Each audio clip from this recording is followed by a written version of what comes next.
Olá a todos! Sejam muito bem-vindos ao canal do Cachimbo Filosofal. Eu sou o Thiago Macieira e venho aqui bater esse papo com vocês sobre a série Fighting Fantasy. Cada vídeo que eu faço, eu dou aqui as minhas avaliações, minha análise, minha crítica sobre um livro da Fighting Fantasy, que tem muitos fãs aí pelo Brasil. Bom, e no vídeo de hoje vamos analisar Fúria de Príncipes, O Caminho do Guerreiro e O Caminho do Feiticeiro, o primeiro e único livro do jogo duplo editado pela série. Bom, mas é claro, você vai se inscrever no canal, você vai curtir, vai tocar o sininho para ter notificações e vai compartilhar com seus amigos e fãs. Além, claro, se tiver qualquer dúvida, por favor, deixe nos comentários que eu terei a maior satisfação em respondê-lo. Mas, como agora eu preciso analisar, vamos deixar o nosso amiguinho aqui de lado e vamos ao que interessa. Fúria de Príncipes.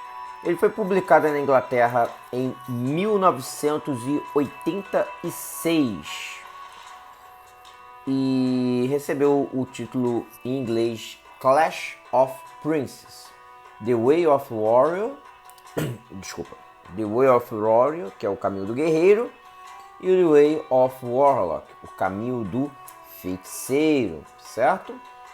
Ele apresenta algumas características interessantes na capa, porque geralmente os livros eles são editados em verde e ele aparece em marrom, tá? Para indicar o seu propósito. Ele deveria ser jogado em dupla, tá? Dois jogadores, um jogando como feiticeiro e outro interpretando o guerreiro. Autores, apesar de na capa estar Steve Jackson e Ian Livingstone, na verdade, isso apenas é uma ordem contratual. Os nomes dos autores da série deveriam aparecer na capa. Mas os escritores de fato foram Andrew Chapman e Martin Allen. E a capa é de John Blanche, que também assina as ilustrações do livro. Vou mostrar alguma delas. Homens das Cavernas,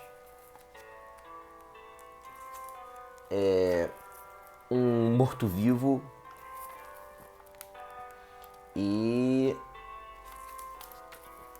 o famoso coletor de impostos. Aqui no livro do feiticeiro também temos imagens feitas aí pelo John Blanche. Esse aqui é o Caçador de Bruxas. E aqui são os Goblins. E também temos mais zumbis, mais mortos-vivos. Lembrando que John Blanche, ele é o desenhista, o ilustrador da série Artes Mágicas do Steve Jackson, na qual eu também fiz aqui vídeos sobre. Uma coisa interessante sobre os autores, o Martin Allen e o Andrew Chapman, é que eles escreveram alguns livros de jogos, né? Mas especificamente eles escreveram os dois piores livros para mim da série, exatamente. O Andrew Chapman, ele escreveu O Assassino do Espaço, que eu tenho um vídeo aqui no canal, que é deplorável. E Martin Allen, que é o outro autor, ele escreveu Skylord, que é simplesmente o pior livro de todos os tempos da Fighting Fantasy. É muito ruim. Então, temos aqui escritores medianos, autores dos dois piores livros jogos para mim, mas que fizeram uma coisa interessante aqui, fizeram um trabalho bem feito, tá? Não é excelente, mas fizeram um trabalho bem feito. Vou deixar a nota para o final. Beleza. Fúria de Príncipes. O que me pareceu, até mesmo comparando a escrita, foi que Martin Allen escreveu O Caminho do Guerreiro e que Andrew Chapman escreveu O Caminho do Feiticeiro. E depois eles devem ter trocado o texto, adicionado alguma coisa, trocado alguma ideia, mas majoritariamente o Chapman ficou com o Feiticeiro e o Martin Allen ficou com o Guerreiro, certo? Vamos ver o que está escrito aqui na contracapa. Ele dá mais ou menos um sinal ali para o nosso enredo. A perigosa prova da realeza espera por você. Na cidade dourada de Gundobad, vocês são príncipes gêmeos, um príncipe guerreiro e um príncipe feiticeiro, cada um com suas próprias habilidades e pontos fortes. É hora de um de vocês suceder ao trono, e você deve enfrentar a prova da realeza. Mas apenas um de vocês pode vencer. Qual irmão será? Bom, então, antes de passar a história, como eu disse, esse livro foi escrito para 2 jogadores. Um interpreta o guerreiro, que é chamado de Koltar, e o outro interpreta o feiticeiro, que é chamado de Lothar. Agora, apesar disso, se você não tiver um amigo, não tem problema. Os livros também podem ser jogados sozinhos, individualmente, tá? Agora, ele fica muito mais enriquecedor, muito mais prazeroso se você estiver jogando com um amigo. E ele criou um sistema muito legal que é chamado de status e ação. Ele é bem simples. Basicamente, sempre que você chegar numa referência onde está escrito para mudar a ação ou status, você tem que obedecer e alterar aquele número. Sempre que você quiser jogar sozinho, o status vai ficar 1, tá? O status vai ficar 1 sempre que você quiser viajar sozinho. Mas se você quiser viajar com seu amigo, digo, com seu irmão, né? O outro personagem é o seu irmão, você vai alterar para uma referência e assim os dois se encontram, certo? Então, eventualmente, vocês se separam, mas também vocês andam unidos. E sempre que vocês andarem juntos, vocês têm que mudar o status e a ação para que a aventura possa ter coesão. A história basicamente é a seguinte. Ele apresenta uma introdução bem áspera, bem seca, né? Sem muita informação, só apenas 2 páginas, onde ele fala sobre a prova da realeza. Aqui você interpreta Lothar, que é um feiticeiro, e aqui você interpreta Koltar, que é um guerreiro. Os dois são irmãos gêmeos e príncipes herdeiros do trono de Gundobad. Gundobad é uma cidade que não é especificada onde fica no livro, mas pesquisas posteriores, publicações posteriores, dão margem de interpretação e aparentemente fica em Kul, o terceiro continente de Titã, o continente negro, no extremo norte ali de Kul. Gundobad é então uma cidade dourada, pacífica, próspera, e ela tem uma tradição, um costume próprio. Sempre que o rei está para morrer, ou está próximo do fim do seu reinado, ele manda seus filhos para a prova da realeza. Basicamente, eles têm que viajar pelas terras bárbaras, que ficam além de Gundobad, além das fronteiras de Gundobad, e aquele irmão que encontrar uma gema sagrada, ele se torna o próximo rei. De acordo com a lenda, um dos reis de Gundobad, acho que se não me engano foi o primeiro, Ossil, ele tinha uma esposa que roubou uma coroa com 1000 gemas, mas isso atraiu uma maldição para o reino, e aí um exército do mal, que adorava, divinizava essa coroa, atacou Gundobad, chegou a destruí-la, saqueá-la, e a coroa se perdeu e as 1000 pedras foram espalhadas pelas terras bárbaras. Aí, depois que Gundobad foi reconstruída, os reis, então, desde então, eles enviam seus filhos, seus herdeiros, para buscar uma pedra de Gundobad. Aquele filho, independente se for mais velho ou mais novo, que encontrar uma das pedras e voltar para o reino com ela primeiro, se torna o novo rei, tá? E então, assim é a história. Fala basicamente isso. E aí, os dois gêmeos, Koltai e Lothar, um guerreiro e um feiticeiro, devem viajar juntos ou separadamente. E aquele que encontrar a pedra primeiro e chegar em Gundobad se torna o próximo rei. Então, a história, mais do que apenas chegar ao final, é uma competição. Então aqui você joga um contra o outro, como se fosse um xadrez. Tá? Só vai ter um vencedor. Só um. Por mais que vocês possam ter um ponto de cooperação e de convergência em alguns pontos da aventura, é uma competição. E só um poderá sair vivo ou vitorioso da prova da realeza. Certo? Agora, ninguém parece ter notado a falha óbvia, né? Que é mandar os herdeiros, os príncipes herdeiros, para uma prova tão perigosa, né? A chance dos herdeiros morrerem no caminho é enorme. E isso deixaria Gundobad sem uma dinastia. Bom, é um perigo, né? Mas, aparentemente, como o que eu presumo é que se os dois morrerem, uma nova dinastia assumiria a cidade. Os livros não têm um enredo linear, tá? Não são lineares, então tanto Koltai quanto Lothar vão enfrentando situações, vão entrando em reinos, vão enfrentando bruxas, vão entrando em cemitérios, montanhas, vales, e nada parece ter uma coerência ou uma relação entre si. Por outro lado, isso dá uma sensação épica. Parece que a cada região, cada reino que você vai explorando vai demonstrando o quão épico é essa jornada. O que assemelha muito à Odisseia, né?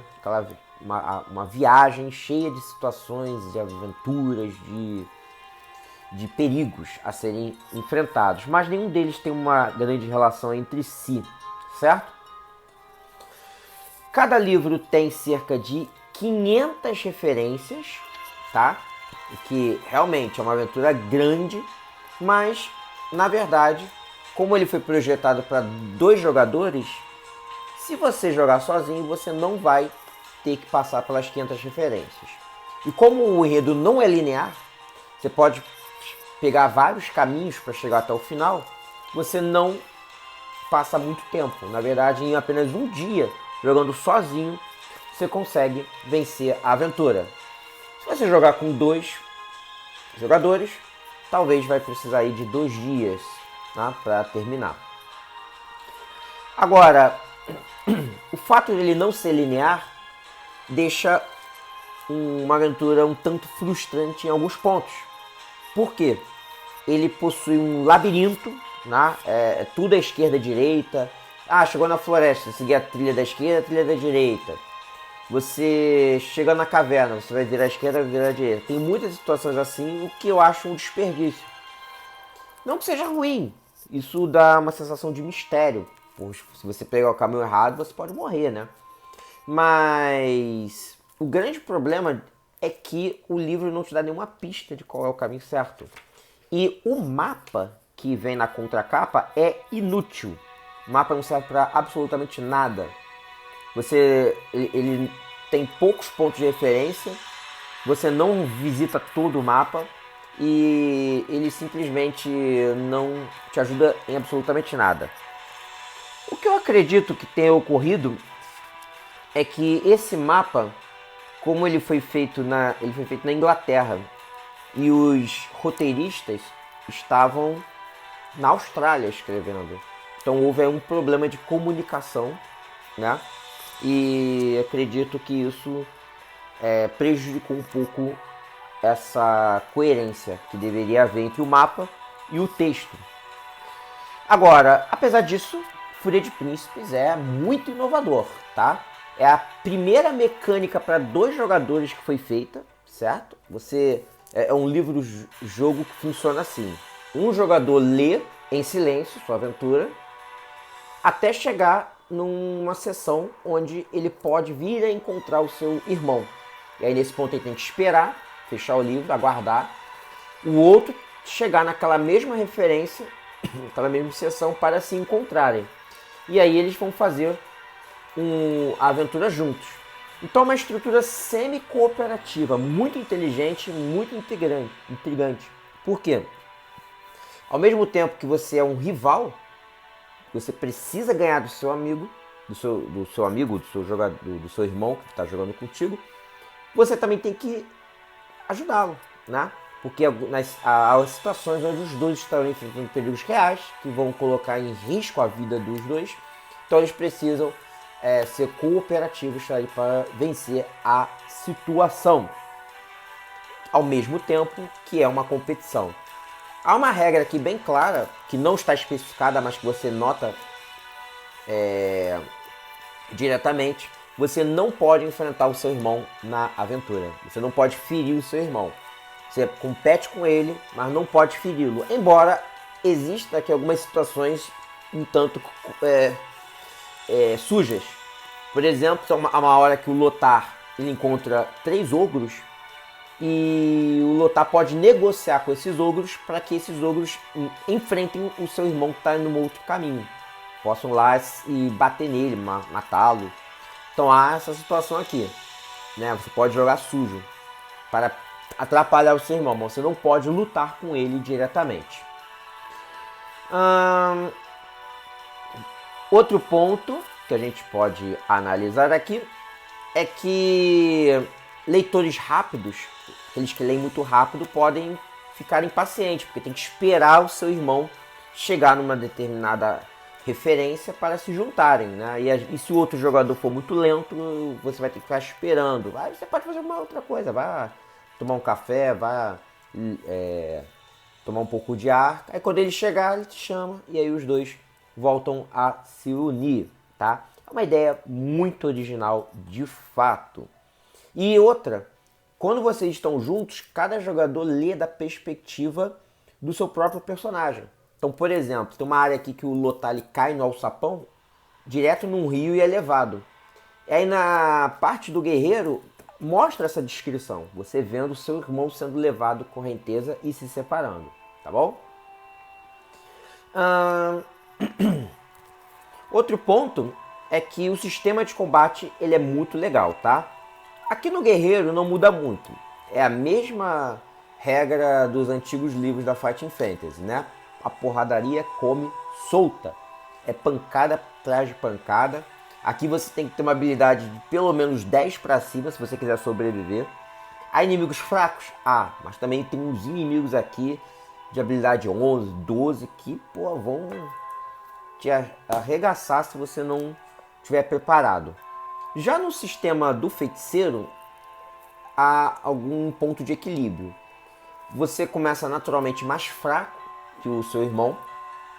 Você tem uma penalidade de 2 pontos de habilidade. E você não tem armas, você começa apenas com um cajado, né? É uma vara de pau que ele usa para fazer as magias. No entanto, o Lothar, apesar dessa penalidade, ele tem os feitiços de combate.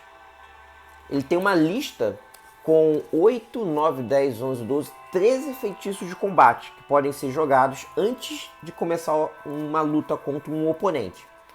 E aí, exemplo, você pode usar esses feitiços para enfraquecer os oponentes ou para se fortalecer.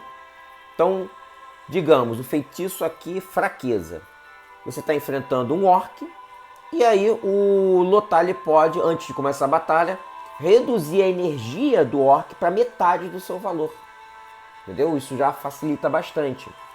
Ou, se tiver esse mesmo orc, ele pode lançar uma rajada mortal antes de começar o combate. E aí você reduz a energia do inimigo jogando um dado. Ele já vai vir bem mais fraco. Você também pode tentar fazê-lo dormir. É arriscado, mas se der certo você não precisa nem lutar. E também há algumas magias que aumentam a sua força, a sua habilidade, te protegem. E também há magias que protegem você e o seu irmão, se estiverem lutando juntos, que é a aura de invencibilidade. E também você pode ainda recuperar pontos de energia, né, o sangue, caso você esteja muito ferido antes da luta, convertendo os pontos de magia em energia. O feiticeiro ele tem um quadro a mais, que é o quadro de magia, onde ele anota os pontos de magia que o permite lançar feitiço. Existem também situações muito legais que são os feitiços de aventura. Aqui ele não aparece listado, ele aparece na situação. E ele permite que o Lothar consiga se desvencilhar das situações usando magia. Por exemplo, se ele estiver amarrado, ele pode usar um feitiço para apodrecer as cordas. Tem uma situação que o Coulthar é atacado por uma mariposa gigante. Aí você pode usar um feitiço, uma bola de fogo para queimar a mariposa e salvar o seu irmão. Há uma situação que tem que passar por um portão onde está sendo guardado por uma hidra e ela tem uma chave pendurada no pescoço e ela está dormindo. Aí o Lothar ele pode fazer levitar a chave do pescoço da hidra, pode transformar a hidra num inseto ou num animal menos perigoso. Né? Há uma situação que o Lothar precisa atravessar um rio, ou um lago, e ele pode ou conversar com os barqueiros e pagar o preço, ou pode simplesmente sair voando e atravessar o rio, ou andando pelas águas. Então há muitas situações dessas que o livro permite o Lothar passar usando feitiço. O Coulthar não, Coulthar, coitado, ele tem que contar com a própria sorte e a própria força. Ele tem que escalar, ele tem que pular pedras para atravessar o rio, ele tem que usar a força para abrir uma porta. Então ele só usa a própria habilidade. Porém, como a habilidade dele é maior que a do Lothar, é mais fácil ele passar dessas situações físicas, por assim dizer. Certo? Beleza. Outro ponto legal é os combates em dupla, né? Quando há vários oponentes que estão lutando juntos, você pode enfrentar os oponentes de maneira separada e também se juntar para bater no mesmo oponente, o que funciona muito bem. A única falha aqui é que existe uma regra seguinte: cada vez que o Lothar vai jogar um feitiço, ele tem que jogar um dado. E se esse dado tirar 6, o feitiço falha automaticamente. Cara, essa regra eu ignoro. Essa regra tem que ser ignorada porque o Lothar já tem a penalidade de ter uma habilidade -2 e eu simplesmente ignoro essa regra, eu nunca usei isso. Eu acho isso muito injusto, você usar isso. Faz do Lothar um desajeitado, né? Tirar 6, o feitiço falha. Enfim, eu não lembro se eu cheguei a usar essa regra. Um pouco de história pessoal é que eu joguei isso aqui quando era adolescente com meu amigo, né? Deoclésio, grande Deoclésio. Tá aí, ó, minha homenagem, Fúria de Príncipes pra você. E das 2 vezes que eu joguei, eu perdi. Ai, meu Deus, caramba, que tosco. Numa, na verdade, os 2 morreram, né? Eu e o meu amigo acabamos morrendo na aventura. E na outra, chegamos ao final, lá no final mesmo, que é na ilha de Orkmut, onde você vai conseguir a pedra. Mas existe uma regra arbitrária aqui, que fez com que ele, o Coulthar, pudesse analisar a pedra primeiro e conseguir achá-la. Tá? E aí eu fiquei ali lambendo os dedos. Bom, o que mais? Tem uma outra coisa que eu gostaria de falar, que assim, há muitas situações de morte, muitas mesmo, tá? Aqui você tem várias referências, parece que os autores não gostam de você, há várias referências mortais. Qualquer caminho errado que você pega, você cai num fosso, ou o teto desaba sobre você, ou monstros poderosos simplesmente te matam. Então aqui o jogo é bruto, tá? Literalmente, não tem misericórdia. Mas eu até entendi por quê, né? Porque como só um pode chegar ao final, então se alguém ficar pelo caminho, faz parte do jogo, né? E só um pode vencer. Beleza. Então há esse excesso de armadilhas e tem um porquê, né? Agora, o final é muito tosco. O final apenas anuncia sua vitória. Tem 7 linhas, né? É só para anunciar que você foi o vencedor e o novo rei. Não tem muito o que dizer. Parece que os autores fizeram isso meio que apressadamente, não estavam muito satisfeitos com a aventura, sei lá. Fizeram muito rapidamente. Se bem que vindo de Andrew Chapman, eu até entendo. Os finais dele são sempre muito toscos, né? E para fechar, o que precisa para ganhar? Só chegar no final? Não. Há alguns itens especiais que vocês precisam encontrar se quiserem vencer. No caso do Lothar, precisa-se encontrar 4 anéis de ouro. E esses anéis eles possuem pistas para o enigma final. Lá no final, você vai ter que responder um enigma. E se não conseguir, vai morrer. Não vai ser rei. E aqui você precisa achar 4 anéis de ouro. Na verdade, não é nem necessário achar os 4. Se você tiver muita sorte e conseguir encontrar apenas os 2 anéis com as pistas certas, você já consegue ganhar o jogo com apenas 2 anéis. Já o Coltar, ele precisa achar 4 pergaminhos, tá? 4 pergaminhos. Eu acho que eu tenho aqui, deixa eu ver se eu acho. São 4 pergaminhos com runas, como esses aqui, tá? Esse aqui é um deles. Tem que achar 4 parecidos com esses. E esses 4 pergaminhos, se os colocados um em cima do outro, vão dar a pista de um número, de uma referência, que é a resposta para o enigma final. Também não precisa achar os 4, tá? Com 3 já consegue descobrir qual é o número, mas fica arriscado, tá bom? O ideal é achar os 4 mesmo. Agora, outro ponto é que você só encontra essas pistas separadamente, né? Unido com seu irmão fica muito complicado achar isso. Bom, acho que é só isso que eu tinha a dizer. Vamos à nota. Os livros são ok. São aventuras individualmente. Se você jogar o guerreiro sozinho e jogar o feiticeiro sozinho, eu vou dar nota 6, tá? 6 para o Lothar e 6,5 para o Coltar. A aventura do Coltar é muito melhor descrita, os cenários, as paisagens. Parece que o Martin Allen ele é um melhor escritor que o Andrew Chapman. A aventura do Lothar eu dou 6 porque é muito raso, as descrições são realmente muito rápidas, apressadas. Chega um ponto aqui, por exemplo, você está visitando uma cidade chamada Kalandar e você, ao invés...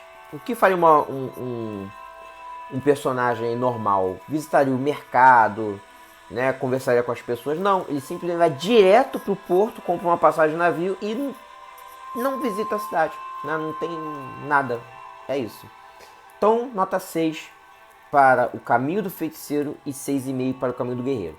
Agora, se você for jogar com um amigo, aí eu considero que a aventura é bem melhor estruturada. E aí eu dou um 7,5 para a aventura, tá? Porque você vai conseguir absorver o melhor da diversão que os 2 autores quiseram colocar na Fúria de Príncipes. Meus amigos, espero que tenham gostado. E se vocês aproveitaram esse vídeo, não esquece de curtir, comentar e compartilhar.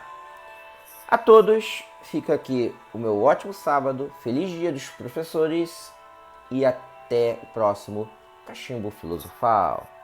Tchau, meus amigos.